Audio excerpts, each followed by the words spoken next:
ओम शांति।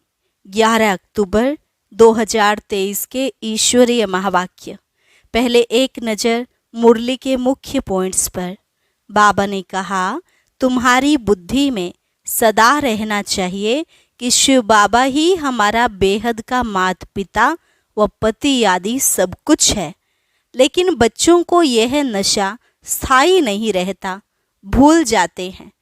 यहाँ जो भी बाप के पास अपने को इंश्योर करेंगे, उनको ही फिर 21 जन्मों के लिए एवजा मिलेगा, फिर चाहे कोई करे या ना करे।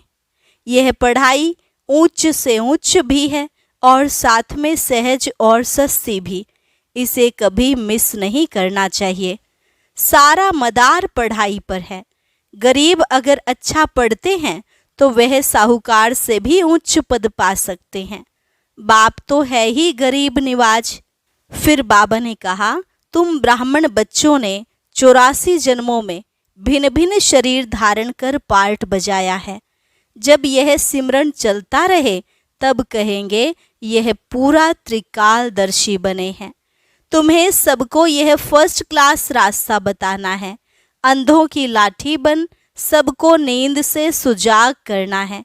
शंख ध्वनि करने वाले बच्चे ही बाप को अति प्रिय हैं। जैसे बाप मीठे ते मीठा है, ऐसे तुमको भी बहुत मीठा बनना है। अशांति फैलाने वाले अपना ही पद भ्रष्ट कर लेते हैं। और लास्ट में बाबा ने कहा, कई बच्चे देह अभिमानी बन एक जगह बैठ कोई से सर्विस लेते हैं, तो यह बिल्कुल रॉन्ग है।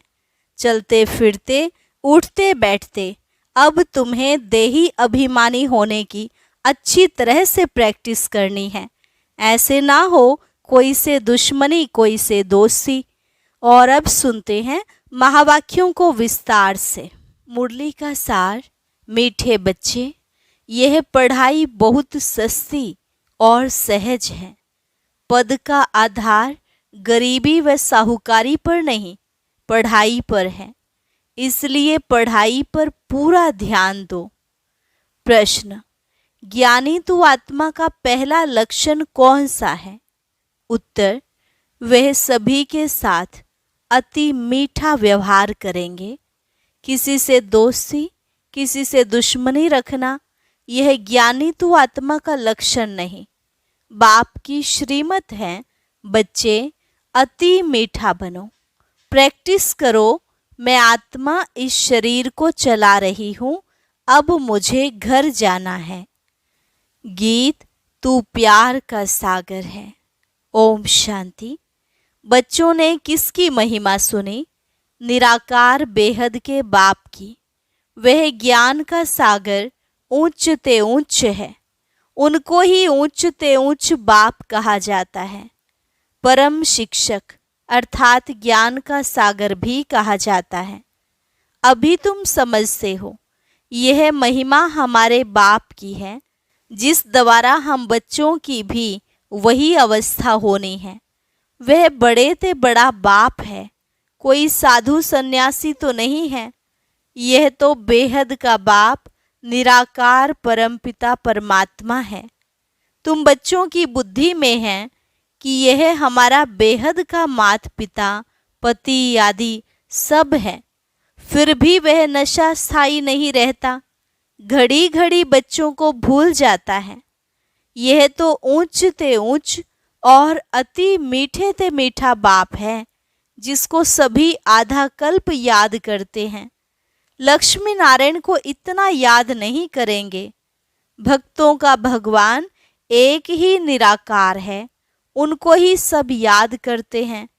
भल कोई लक्ष्मी नारायण को, कोई गणेश आदि को मानने वाले होंगे, फिर भी मुख से हे भगवान शब्द ही निकलेगा।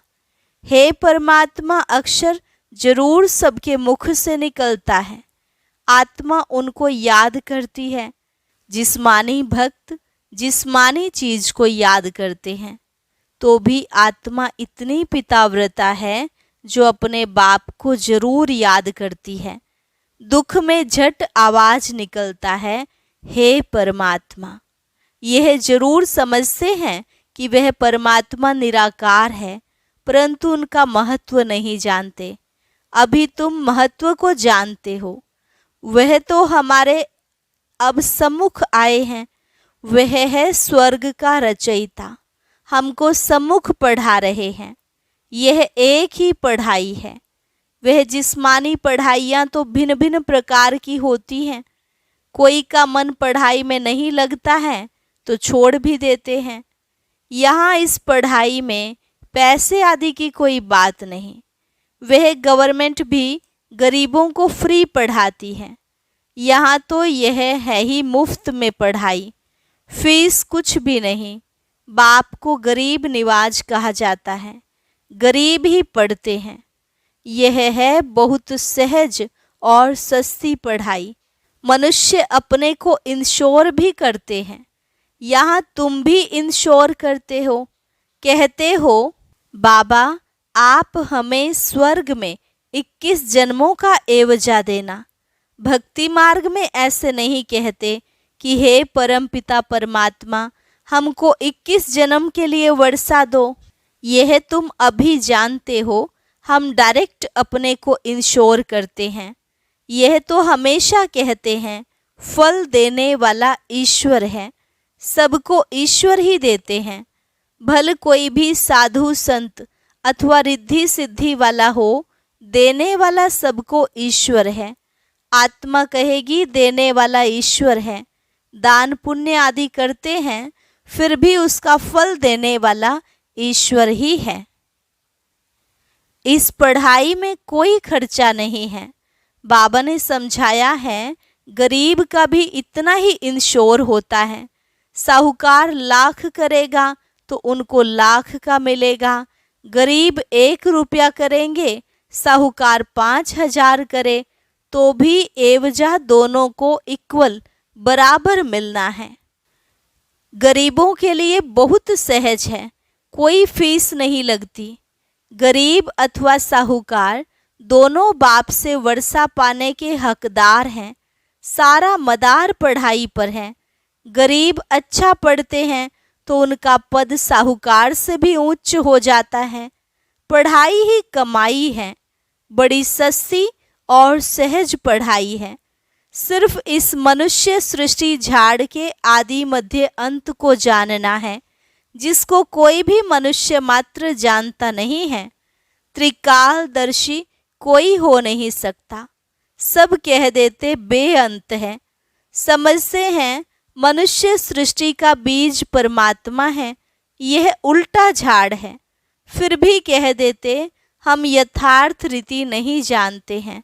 बरोबर यथार्थ तो बाप ही बताएंगे जो नॉलेजफुल है। सारा मदार तुम बच्चों की पढ़ाई पर है। अभी तुम नंबरवार पुरुषार्थ अनुसार जानते हो। तुम मास्टर ज्ञान सागर हो। सब एक जैसे तो नहीं हैं। कोई बड़ी नदी कोई छोटी नदी है। पढ़ते सब अपने अपने पुरुषार्थ अनुसार हैं। तुम बच्चे जानते हो यह बेहद का बाप है। उनका बनकर उनकी श्रीमत पर चलना है।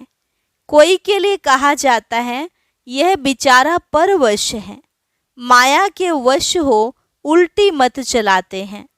श्रीमत भगवानुवाच है ना, जिससे श्रेष्ठ ते श्रेष्ठ देवी देवता बनना है। जब पहले निश्चय हो जाए तब फिर शिव बाबा से मिलना है। बाबा समझ जाते हैं इनको यथार्थ निश्चय नहीं है। आत्माओं का बाप एक है, यह तो समझते हैं, परंतु वह इनमें आकर वर्षा दे रहा है, यह निश्चय बैठना बड़ा मुश्किल है। जब यह बुद्धि में बैठे और लिख कर दे तब बाबा के पास लिखत ले आनी चाहिए। समझेंगे यह तो बरोबर ठीक है। इतना समय जो समझ से आए सो रॉन्ग है। ईश्वर सर्वव्यापी नहीं है, वह तो बेहद का बाप है। बरोबर भारत को कल्प कल्प संगम पर बेहद के बाप द्वारा वर्षा मिलता है। संगम पर और इसी समय ही मिला था, अब फिर मिल रहा है। यह लिखाना है। बरोबर बाप संगम पर ही आते हैं, आकर बीके द्वारा स्वर्ग की रचना रचते हैं। जब लिख कर दे तब उस पर समझा सकेंगे तुम किसके पास आए हो, क्या लेने आए हो।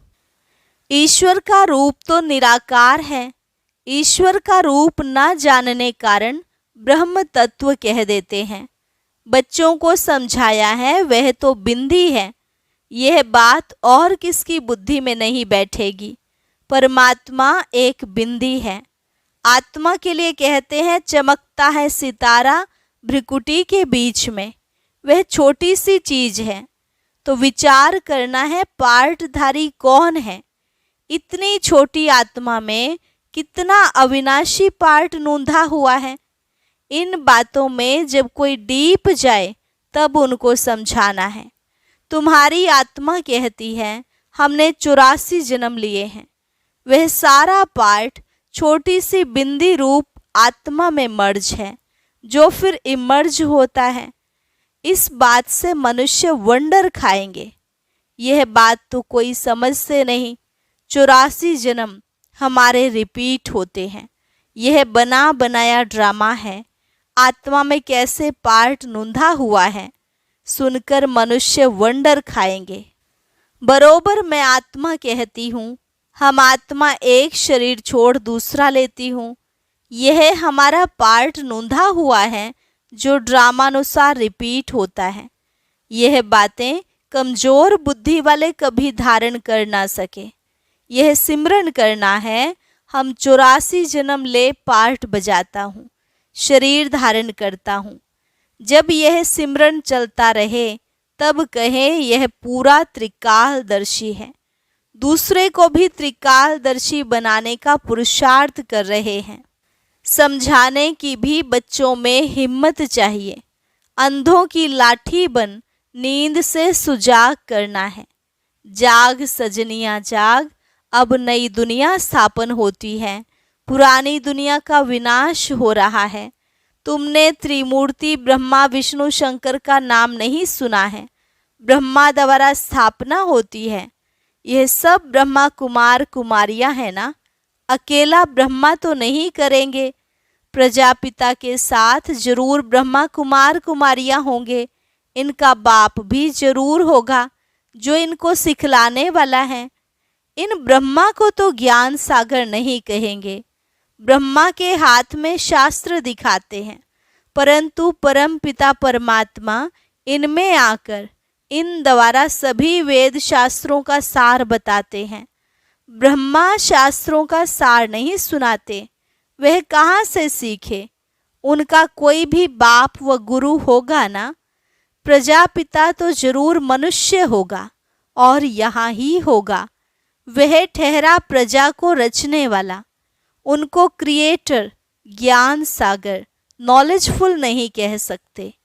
ज्ञान सागर परम पिता परमात्मा ही है। वह आकर प्रजापिता ब्रह्मा द्वारा पढ़ाते हैं। इसको ज्ञान का कलश कहा जाता है। यह सारा मदार धारणा पर है। इंश्योर करो ना करो यह तुम्हारे ऊपर है। बाबा तो बहुत अच्छी रीति इंश्योर करते हैं। इंश्योरेंस मैग्नेट है। भक्ति मार्ग में भी तो ज्ञान मार्ग में भी। बाप को सब आत्माएं भक्ति मार्ग में याद करती हैं कि बाबा आकर हमको दुख से छुड़ाओ। बाप वर्षा देंगे, या तो शांति धाम या तो सुख धाम भेज देंगे। जिनको शांति का वर्षा मिलना है तो कल्प कल्प वही शांति का वर्षा लेंगे। तुम अब पुरुषार्थ कर रहे हो सुख का वर्षा लेने के लिए। इसमें पढ़ना और फिर पढ़ाना है। जैसे बाप मीठे ते मीठा है, वैसे उनकी रचना भी मीठे से मीठी है। स्वर्ग कितना मीठा है। स्वर्ग नाम तो सब मुख से लेते रहते हैं। कोई भी मरता है तो कहते हैं स्वर्गवासी हुआ, तो जरूर नरक में था, अब स्वर्ग में गया। जाता नहीं है तो भी कहते हैं। तुमको लिखना चाहिए जरूर हेल में था ना। यह हेल है। फिर उनको यहाँ मंगाने की खिलाने की क्यों कोशिश करते हैं। पितृ बुलाते हैं ना। आत्मा को बुलाना यह है पितृ को बुलाना। तुम फिर सभी पितरों के बाप को बुलाते हो। सभी आत्माओं का बाप बैठ तुमको पढ़ाते हैं। तुम कितनी गुप्त सेना हो। शिव शक्तियाँ, शिव तो निराकार है ना, तुम शक्तियाँ हो उनके बच्चे। शक्ति आत्मा में आती है। मनुष्य जिस्मानी शक्ति दिखलाते हैं, तुम रूहानी शक्ति दिखलाते हो। तुम्हारा है योग बल। योग रखने से तुम्हारी आत्मा पवित्र होती है, आत्मा में जौहर आता है। तुम्हारे में मम्मा की ज्ञान तलवार सबसे तीखी है। यह कोई सुल कटारी व तलवार की बात नहीं है। आत्मा को समझ है कि मेरे में ज्ञान शंख ध्वनि करने की अच्छी ताकत है। हम शंख ध्वनि कर सकते हैं। कोई कहते हैं मैं शंख ध्वनि नहीं कर सकती हूँ। बाप कहते हैं ज्ञान की शंख ध्वनि करने वाले मुझे अति प्रिय हैं। मेरा परिचय भी ज्ञान से देंगे ना।